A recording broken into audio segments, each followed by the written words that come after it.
Okay, so my name is Houria in Arabic. That means mermaid, and I'm covering for Imam Ahmed today. So I was thinking about, what I could do, what we could discuss today. And it happened that I was talking to my friend, Miss Aina, alive. She's joining us from Canada. And I'm going to introduce her later. So we were talking, and I said, what do you think I should talk to, these kids on Sunday?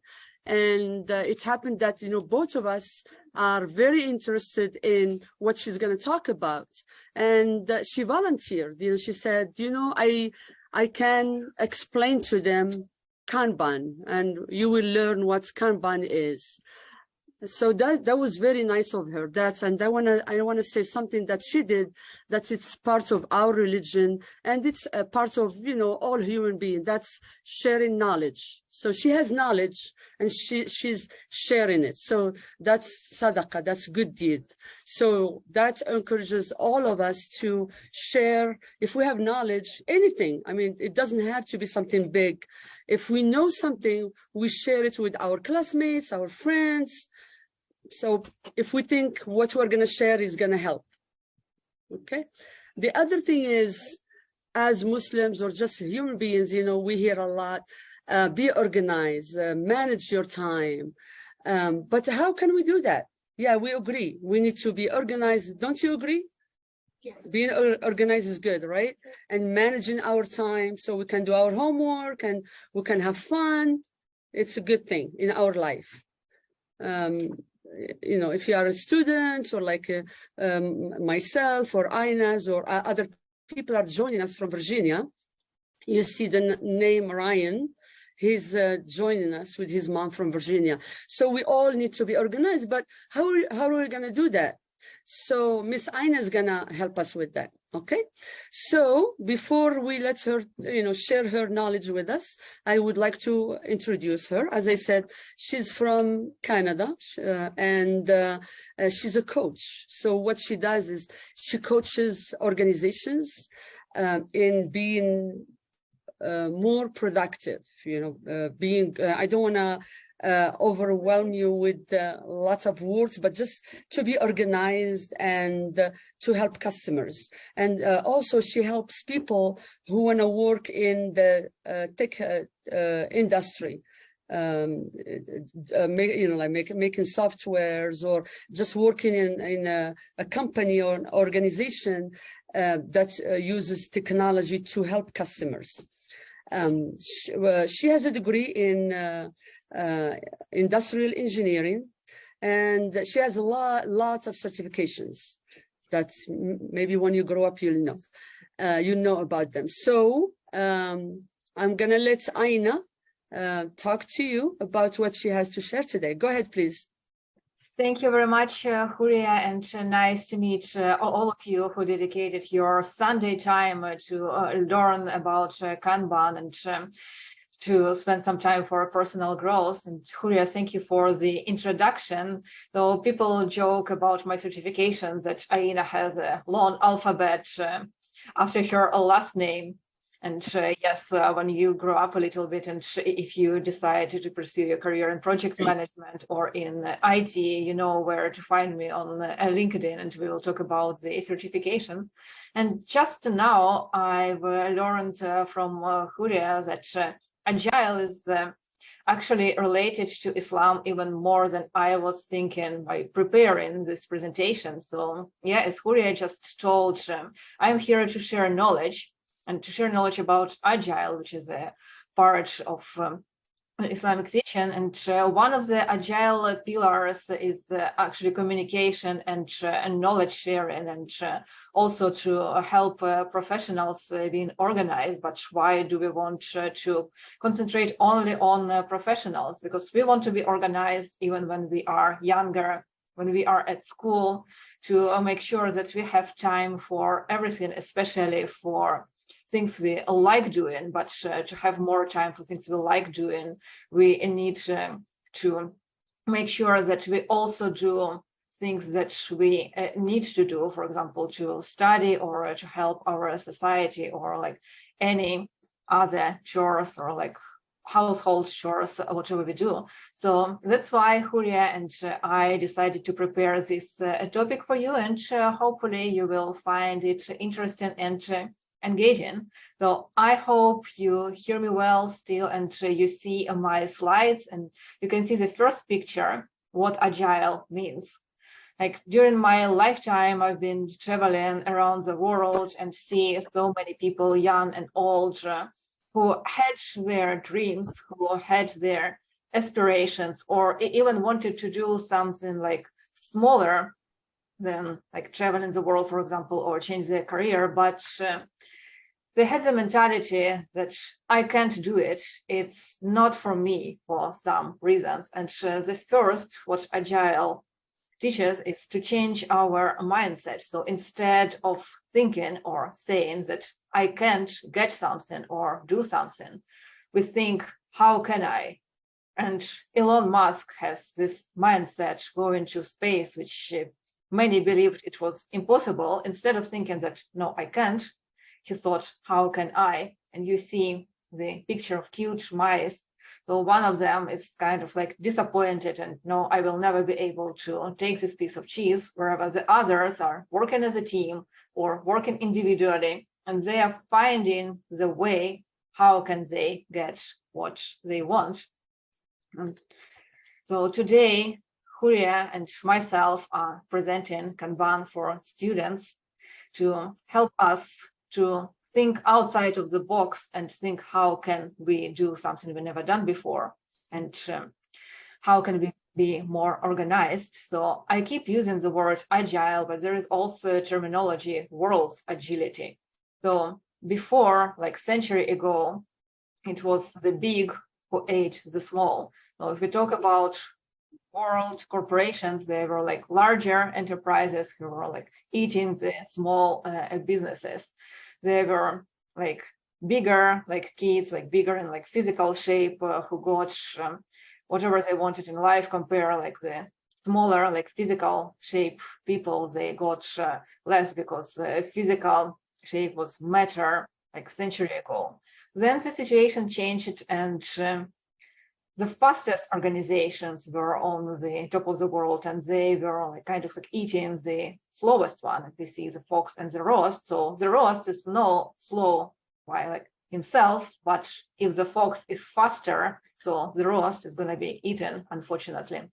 And nowadays, especially the last few years, and when COVID happened, everything became about adaptability. So it's not about size anymore. It's not about speed anymore. It's about adaptability winning over rigidity. And we see two cute mice. One of them is without wings, and the other is with wings. So we see on the example that the second one is definitely more adaptable. And you might wonder, is it possible to grow the wings?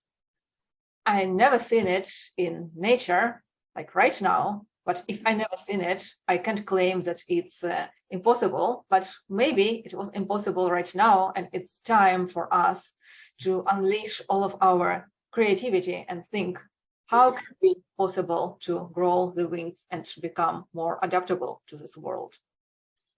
So why learn about Agile? First of all, because it's fun, and you can see on the slide, we are fun and awesome. We enjoy what we do and we like helping the others. We focus on creativity, and it helps us to be disciplined. So you see the merry goes round, and we have 10 agile principles. And first of them, if it's hard, do it more often. Very useful skill. So for example, it's hard for me to drive. So I gave up for a long period of time, thinking like the first miles, no, I can't do it.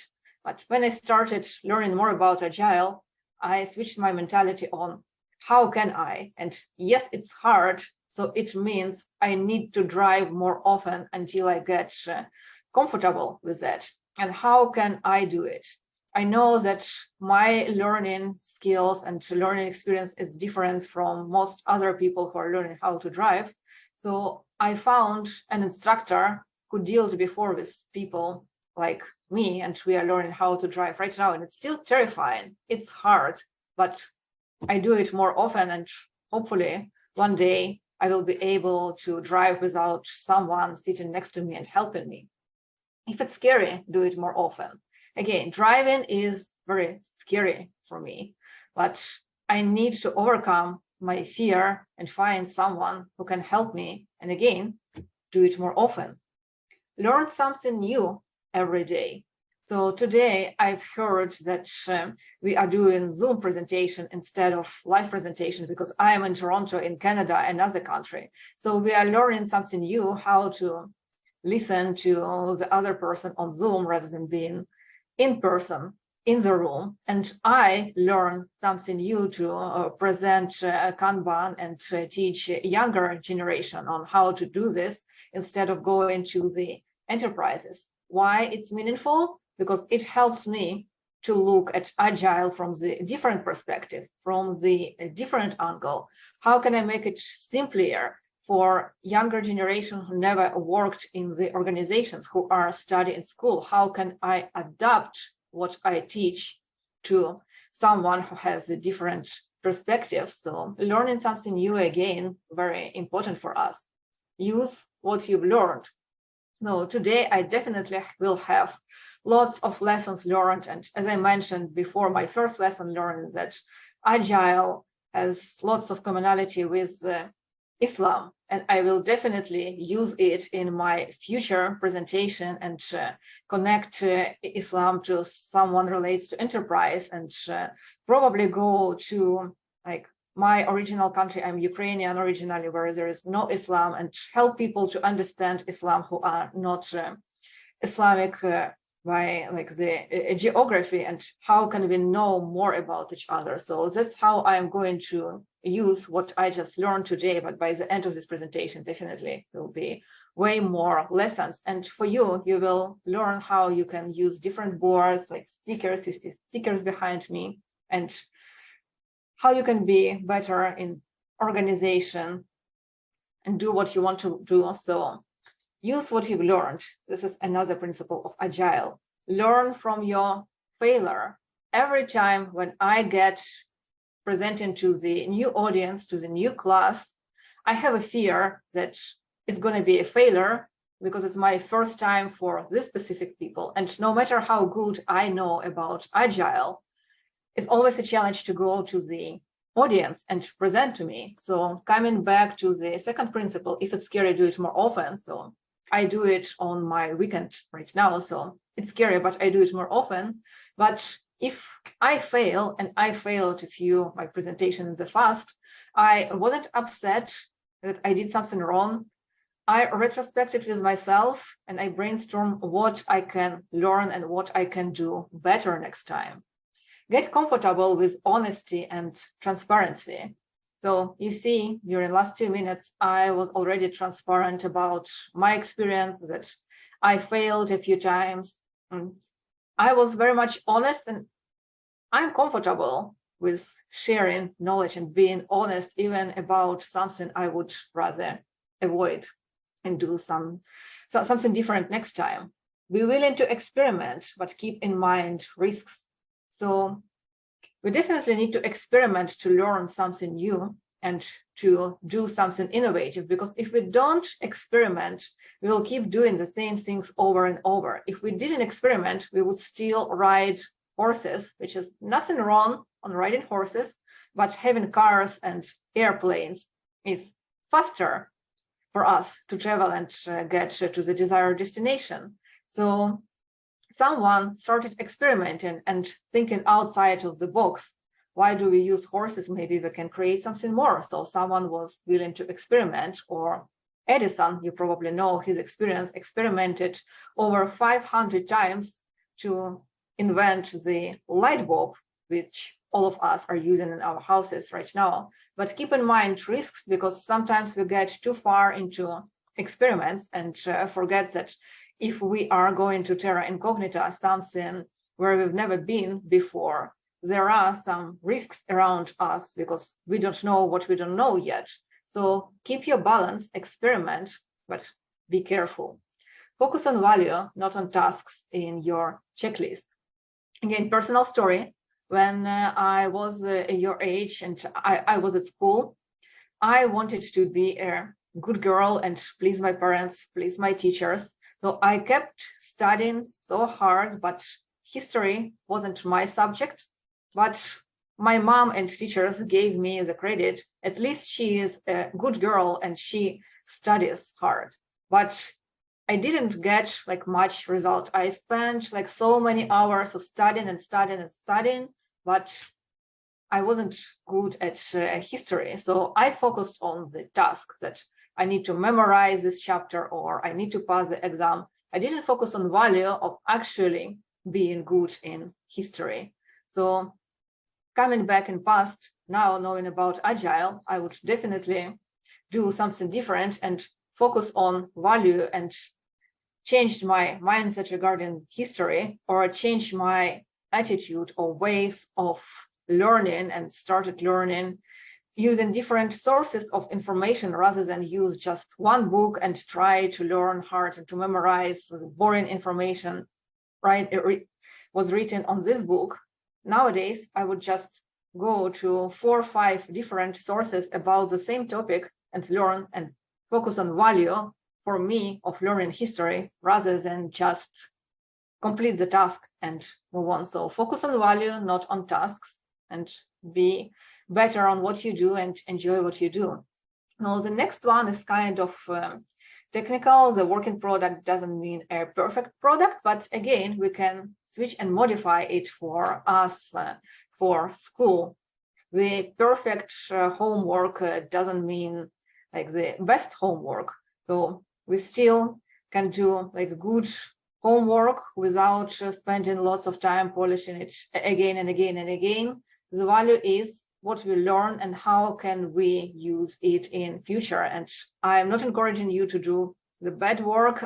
I don't want to stress out teachers or like parents who are listening to me right now. I want to encourage everyone to focus on value and actually use your passion to what you do. If you learn Arabic or if you learn mathematics or if you are writing the essay, don't focus on task, focus on what you can gain by doing these tasks, and it's going to be perfect without being focused on the perfection.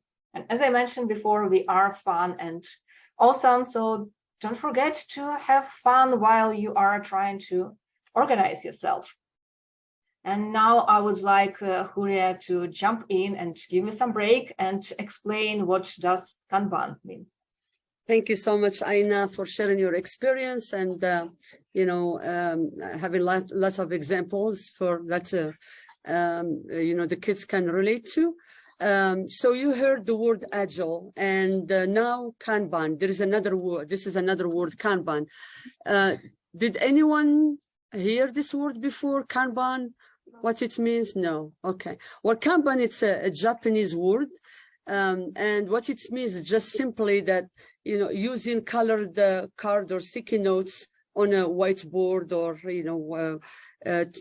and so using visual cards to help you better organize what you do. It can be your homework, it can be a project you're doing for school or a project you're doing for the mosque, or you can take it anywhere. So Kanban, it was developed by Taichi Ono. I hope I'm saying his name right. So Taichi is a Japanese industrial engineer. He worked for Toyota, and he was also a businessman. So back in 1940, he developed this system that Aina is she started talking about Agile, and now she's gonna talk specifically about Kanban. So Kanban is not something new. It's 82 years old, 1940, and now we are 2022, and lots of companies are starting. Maybe your parents, if you ask them, do you know Agile? Do you know Kanban? Maybe they will tell you if they're working for companies. Okay, you want to go ahead to the next slide, please?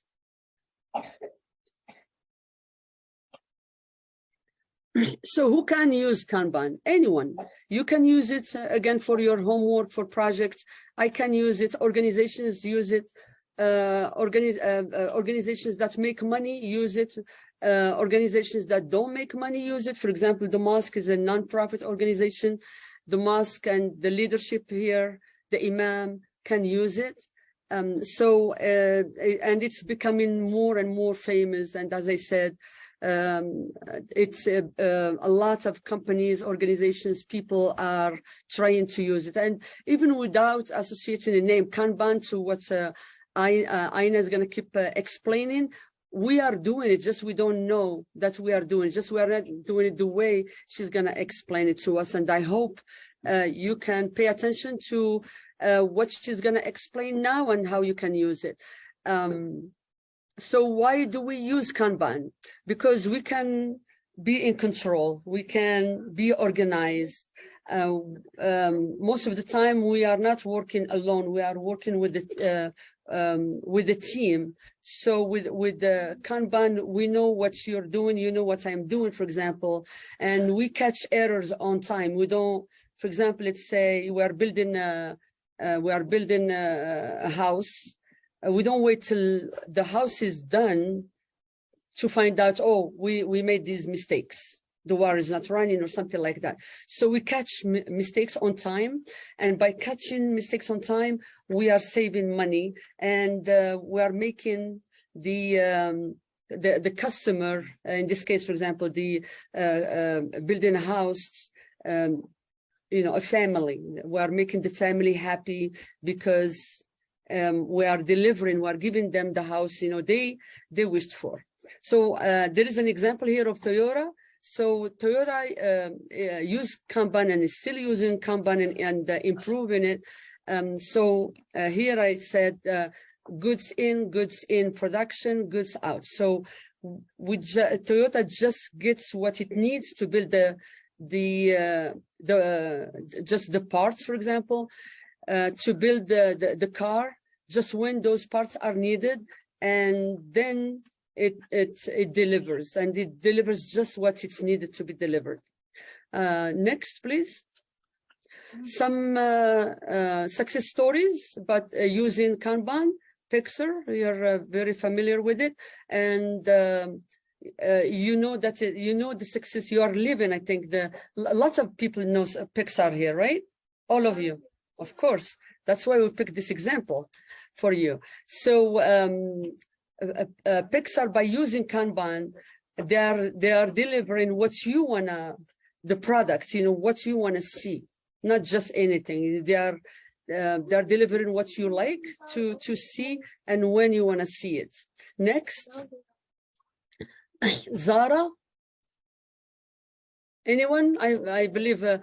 Oh, you know Zara. Okay, I was gonna say, sorry, I was gonna say girls are familiar with Zara more than, but they have both, right? Clothes for, yeah, for men and women. So you saw, you know, you see Zara when you go to the store, you see that they are keeping up with the new fashion, and you go there, you see and you buy what you like. It's not just they have any kind of products, clothes for you, and you are forced to buy what they have, but they consider what you like, and they do research about what you like, what you prefer in this age, and they deliver. They give you, they put out there what you're gonna like and buy from them.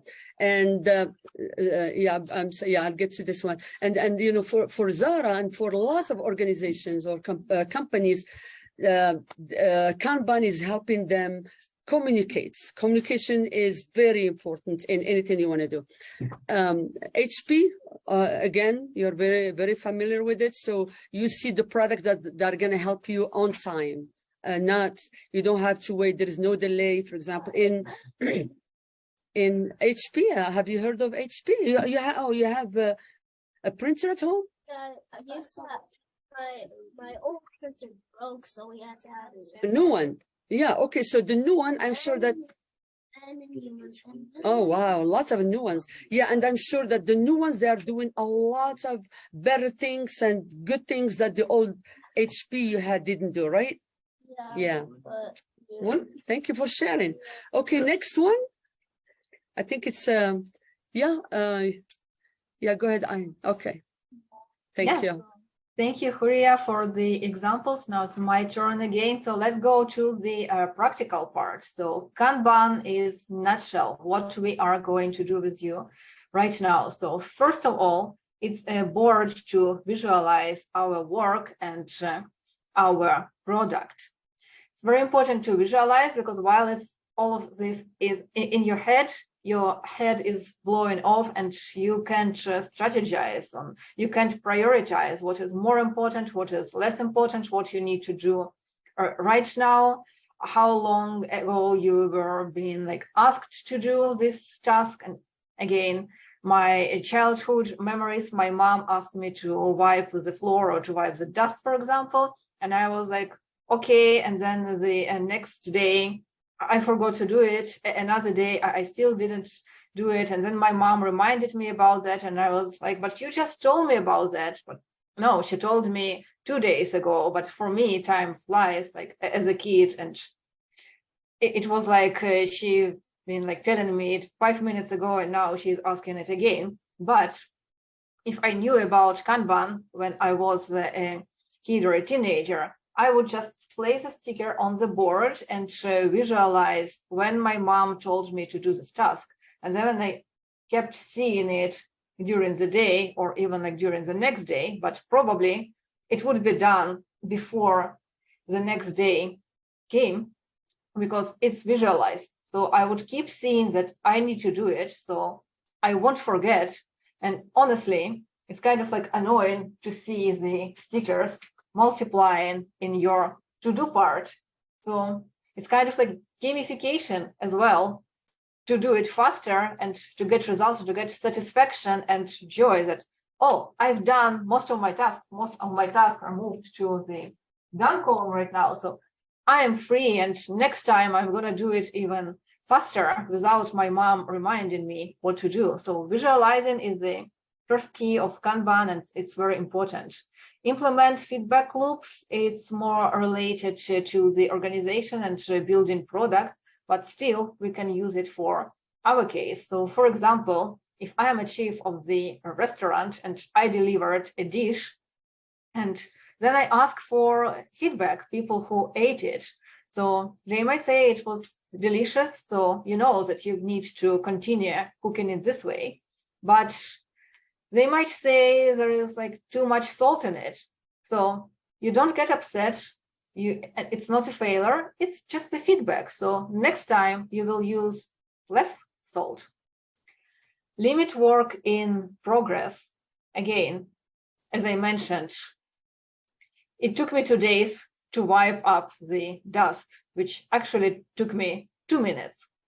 But if I limit work in progress and concentrated just on wiping dust without like watching the cartoons or doing something else, it would be just 2 minutes and then I would be moved to another task. So limit work in progress and don't keep like accumulating work in your to-do column, like wiping up the dust, doing your biology class, whatever else you need to do, like wash the floors. So when you start like doing all of these things like simultaneously and jump from one activity to another, you just get overloaded, or you start your biology essay and then you got tired, you moved on to the literature, started writing the book, then you got tired, you started watching the cartoons, then you remembered that you need to go to the store to buy some products. So you will have already like 5 activities in progress.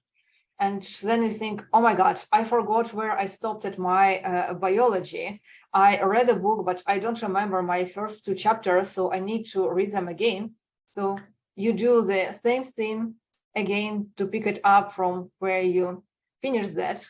And you lose your productivity and you lose your time for redoing something or for remembering where you stopped and what you need to do.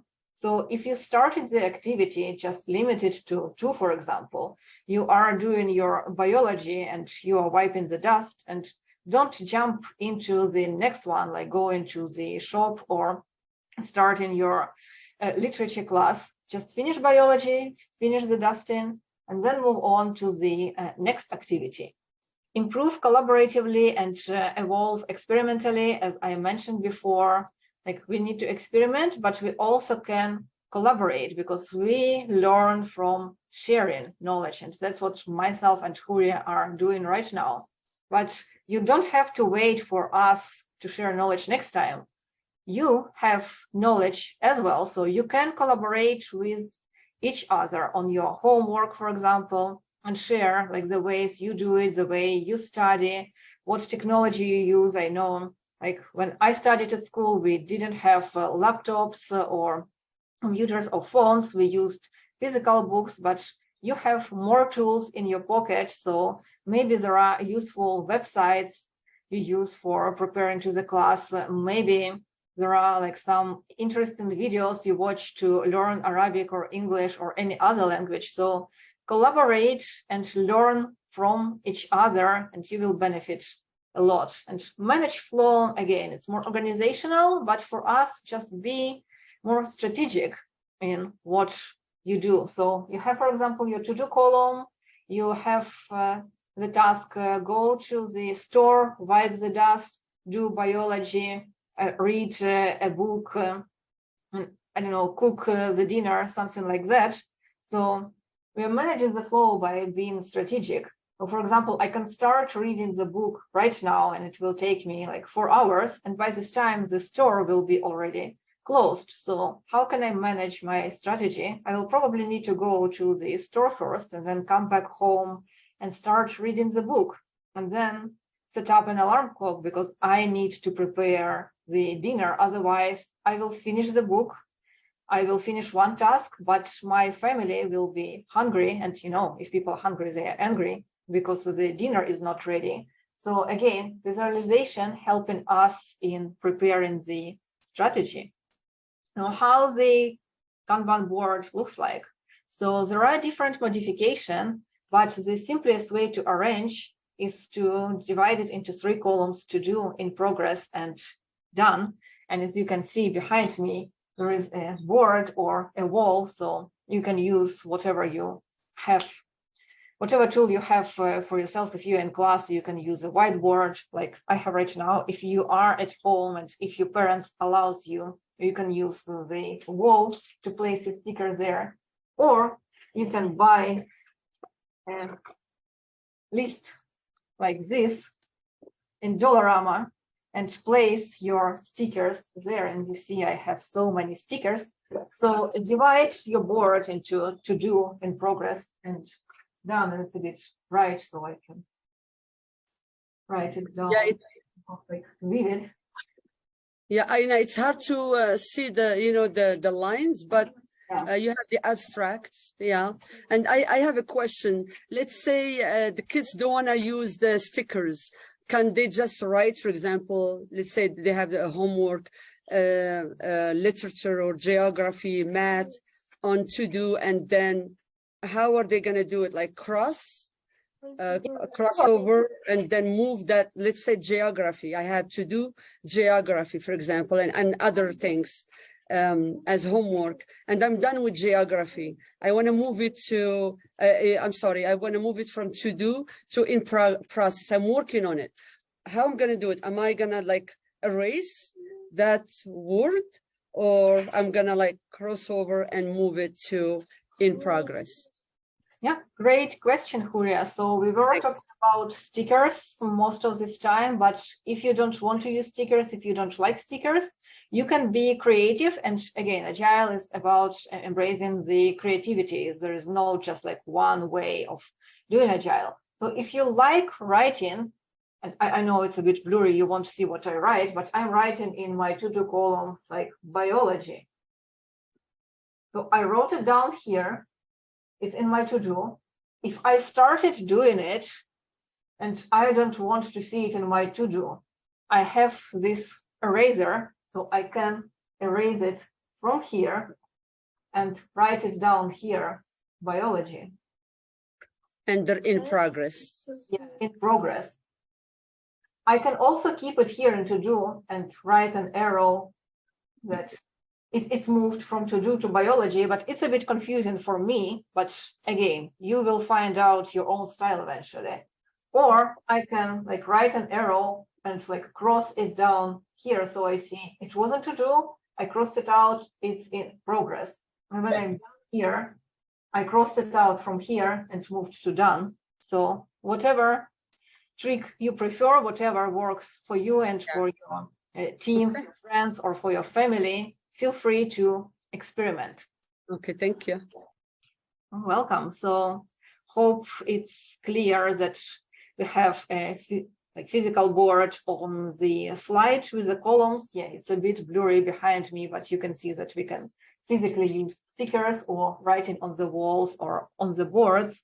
And this is an example of the online board, because you guys are way more digital than the older generation. So if you don't like doing it physically, you can go to any like free online tool like Trello or Asana or Notion or any other tool. And if you're interested, you can ask me or Houria later what tool to use. And you can go on your computer and go to the program, this is Trello, for example, and modify the board a little bit. So before I used to use the most simple setting for the board to do in progress and done, here, one of the kids modified it a little bit. So going to the backlog, for example, and writing all of the things they need to do, not limited just by school, but when they wanted to specify that these are just school projects, so they created another like column, which is documentation. So instead of having just one to-do column, they divided into two: backlog, where everything is like what they need to do, and specific for school, which they called documentation. But basically, these two columns we see on the slide, they represent to do. And then in progress, they move these stickers to in progress when they start working on it, and done. So we can see that two tasks are done. And now nothing is in progress, but you remember I showed you that first rule of Kanban is limiting work in progress, WIP meaning work in progress. And as I mentioned, we can start reading the book, writing an essay, going to the store, watching the cartoon, at the end forget everything we started doing and have a mess in our head. So we are limiting work in progress. And here we see that we are limiting it to two. So there are two subjects out of two limits in progress, Spanish and world history. So this person is going to work on these two subjects until they're done, and then move on to the next one in their list.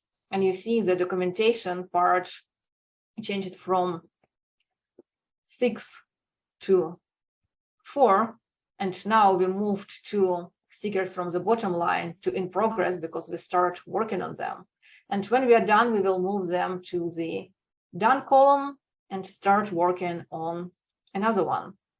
And I know it's been like lots of information for you, and we just started tasting the water on Agile. There are terminology like lead time and cycle time, basically meaning the time we measure, like spending the time for each task. But I don't want to overwhelm you, so there is a YouTube link you can watch later with yourself or with your parents if you want to go deeper. If not, it's fine, you can skip it for now. The most important is that you understand that you can use physical or online board to organize yourself and work on your task. And also explaining you a little bit more on the productive time and unproductive time. Let's move on from the school for a while, and remembering our experience with the doctor. I think each of us went to the doctor clinic at least once in our lives, so this example will resonate with all of you. So let's say our task is to complete the doctor examination and figure out what is happening with our body. So this is the desired result. And if we write down the task, I will use a sticker or I will just write on a board, having my body examination done. So I start tracking my time for this task by leaving my home and coming to the doctor clinic. And when I got to the clinic, the doctor can't take me right away because they are busy with the other patients. So I patiently wait until the doctor is free. And this is time which we count to complete the task, but it's not productive time. It's a wait time. So we can notice how much time we spent waiting at the door. And then finally we get to the doctor and we started talking about the problem with our body. So this time is productive because we are spending it to examine our body and identify the problem. So again, we were tracking the time, we started talking to the doctor, we left their room, but the doctor couldn't examine us and give us the solution right after that. The doctor told us that we need to do the X-ray. So after leaving the doctor, we went to the X-ray room, and again, we need to wait. So this time it still kind of like counts on our task, but we are not productive. We are not talking to the doctor. We are not doing anything. We are just waiting. So this time is still spent on the task, but it wasn't productive time. So again, we calculated it. And then at the end, we got the result. We brought it to the doctor. And now doctor has the whole picture and provides us the result of the examination and the prescription, what we need to do. So this time is productive because it's spent on our health.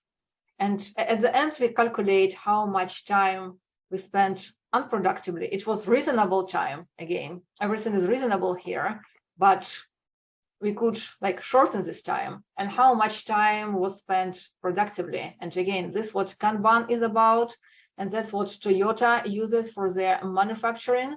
They track the time, they see how much time was spent for like bottlenecks, for example, waiting for the car to be painted, or like for our doctor example, how much time was spent waiting for like the other people being examined, and how can we optimize this time? How can we shorten this time? This is another level of Kanban when you are familiar with the board, so you can track the time. And the last example with your homework again. For example, you got an essay like 25 days ago, and you think, oh, I have a deadline in 25 days, so I have plenty of time.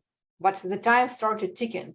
So in 10 days, you started writing it, and then you got tired, you spent 2 hours, and okay, I still have plenty of time, so I will do something else. So you spent another 8 days, and then you remembered, oh, I have just 7 days to complete it. I need to keep working on it. Okay, you spent another 3 hours. You got tired, and then you think, I will do it in the next 7 days. And then something else happened in the next 7 days. So you just delivered whatever you prepared in 5 hours, sorry. So the total time, like when you got the task and when you deliver the task, is 25 days, but your productive time is 5 hours. It could be a bit complicated and overwhelming right now, but again, today we are just learning and tasting the water. If you have any questions, you can ask during Q&A or later, or watch more videos regarding that and learn better. But if you didn't get it right now, it's fine. The most important that you go to the board and the columns, and then can you be more productive. And sorry to interrupt, Aina. Can we go over the slides, the rest of the slides, because there is another activity next very soon, and I know that we did not start on time, but yeah, if you do your best. Thank you. Of course, we are actually almost done, and thank you, Houria, for keeping us on track. So this is the video of one of the parents, you see the mom created to help their kids with their house chores and homework. So we will share this link later with you. And what fascinated me about her board is that she created another column, which is called Ask My Mom. So you don't have to like fight alone with your tasks.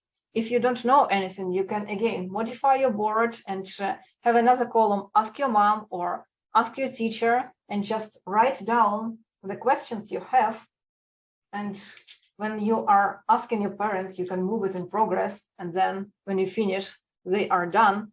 So I would be very happy to hear about your creativity in the next few weeks and how you modified your boards. And the last comment, why you need to know like deeper about Agile or Kanban. I know you like computer games, and now you are users of the games, but when you grow up, maybe you want to change like the level, and instead of being a player, become a gamer, become a creator of the game. And we can talk a few years later when you are grown up and ready to go to IT. And the last comment, we provide you the tools, we share the knowledge, but there is a joke, like a fool with a tool is still a fool. So be creative, modify the knowledge you have, don't just like stuck with the prescription. Be agile, be adaptable, and hope this information is helpful for you and you will be more organized and more agile in what you do. Thank you, Houria, for inviting me. Yeah, thank you so much, Aina. That was very informative and insightful. Thank you for taking the time to putting together this presentation. And I want you all to know that Aina was the one who created, the drawing. She did that herself. So, to help you, especially for those who are visual, to get the message and learn about Agile. And as she said, this is just the beginning. You might go to YouTube and learn more about it, if you want to use it in your homework and your daily life, as we all should. If you have any questions, go ahead and ask. Anyone has any question for Aina? No? Did you find this, what do you think about what she said, and Agile and Kanban? I'm sorry? Can you speak up? I cannot hear you. So, yeah, so we can, yeah, go ahead.